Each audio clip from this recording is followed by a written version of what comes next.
So welcome to part 2 of our video podcast on new trends in bank responses to foreclosures. So Cora, let's open up the conversation with what are the benefits for the homeowners for some of these recent trends that we're seeing from the banking industry? Well, John, clients have been coming into the office saying, I really don't want to pay for this house because the value isn't there. So if you've got a lender that's now willing to write down a portion of the principal balance, if I qualify, it's a humongous benefit to the consumer. Consumers are saying they're looking, those that have Bank of America loans, they're looking at, can I get in line for this opportunity? So it's a major benefit. As Shane said in the first half of our taping of this podcast, is that, now I can take care of my family. I can afford this house now. If you can write down the principal balance, and now the house is more affordable to me, and I don't mind making the payments at this point. So for the consumer, I think it's a major benefit for them. They're able now to reconcile the fact that I have a property that is worth less. They've written it down a portion of the balance, and now it's affordable to me. Right. For the lender, it's the goodwill in the community. This is something that we talked about earlier, the goodwill in the community. It's really important for them to be able to maintain these consumers in their pipeline so that they can make some monies off the client. If the property goes into foreclosure, the house is lost, they make very little to no money off of the property at all. So for the lender, the bank, by going in this particular direction and working with families and seeing that there's another alternative, a better way of being able to do it, I think it's a win-win for them as well. And I think in this particular industry, we have to be able to show, and everybody's looking for what is the win-win for all, not just for the banks, not just for the consumer, but for all. Right. And Shane, I know early on in this foreclosure crisis, we saw a resistance from the banks to do a lot of those principal write-downs. So what do you think are some of the reasons that they saw, in addition to what Cora was saying, some of the reasons that they saw that they're starting to adjust the way that they're doing business? I believe that a lot of homeowners were getting educated or called themselves getting more and more information about the foreclosure process.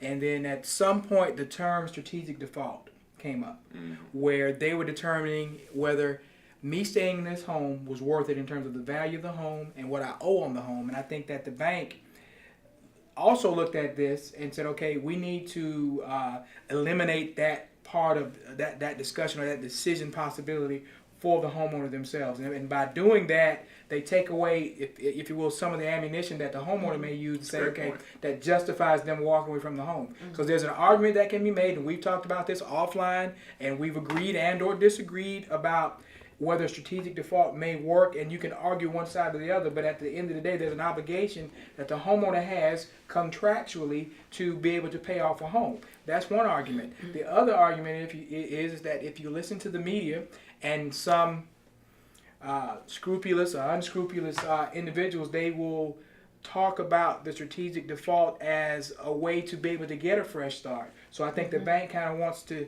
head that homeowner off at the path and say, look, this is what we're willing to do if we can do X, Y, or Z to help you stay in your home, help that loan stay on our books, and we make a profit. So there's the win for the bank if they embrace some of the trends that are out there. I agree with you wholeheartedly, Shane, because the strategic default conversation is a conversation that's being had by a lot of individuals. It's not going away. It is not going away. So the banks have to address this particular issue and that concern. And I think these options or the strategies that many of the banks are coming up with is a method of being able to address it. And they have to put, everything on the table, because there is, it makes sense to look at all of the possible options, good, bad, or indifferent, for the bank so they can stay in business. Right. We've saw the news about the number of banks that are closing down each month, and so I think this particular trend is going to help them move in the right direction. But now you must agree. This is foreign. This is foreign to the industry. Yes. This is not a norm. And although consumers have been educated, and consumers are saying, my property is no longer worth the $200,000 that I contracted with you for. It's foreign for a bank to think or to wrap their brain around. let's go ahead and reduce the principal obligation that you have to me contractually. That's not a norm.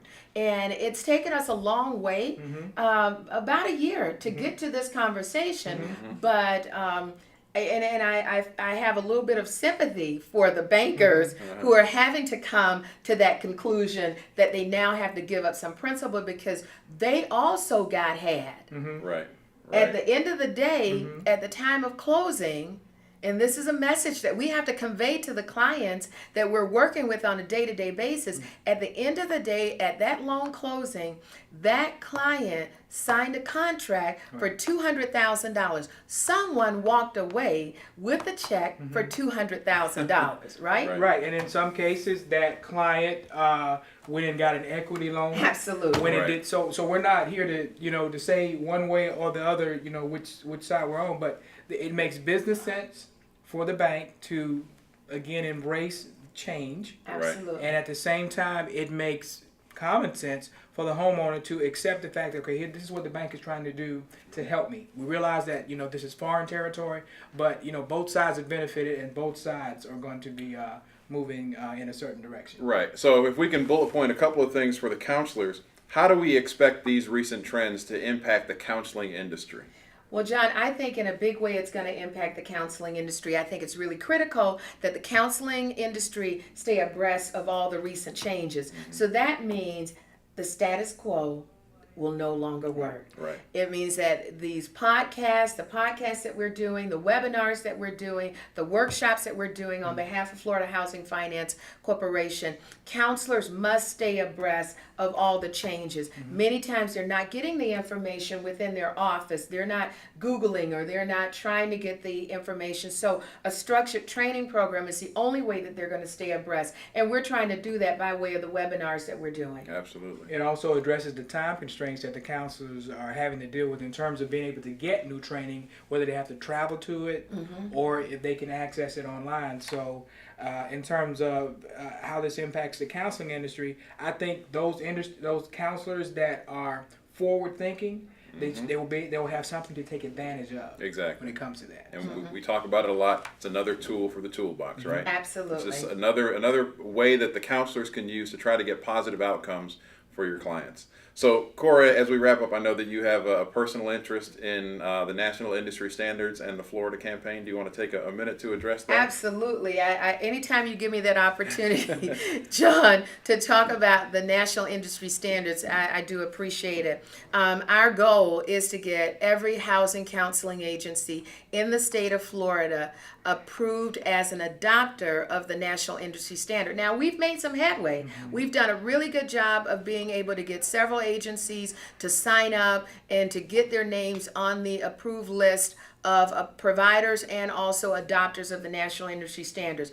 But we are still lacking. We don't have all of the agencies in Florida. So my appeal to you, those counseling agencies that are looking at this particular podcast, is that you sign up to be an approved provider and approved counseling agency under the National Industry Standards. And you do that by going to InCheck website. And also, you may be getting a phone call from my office, so be prepared and be ready to go when you get that phone call. So thank you for giving me that opportunity to at least put my appeal out to the counselors. All right, and we want to thank Florida Housing Finance Corporation for sponsoring this and all of our training initiatives. That's going to bring to a conclusion our podcast on new trends in banking and bank responses to foreclosure. And we invite you, as always, to visit our website, www.onlinehousingtraining.com, for additional information.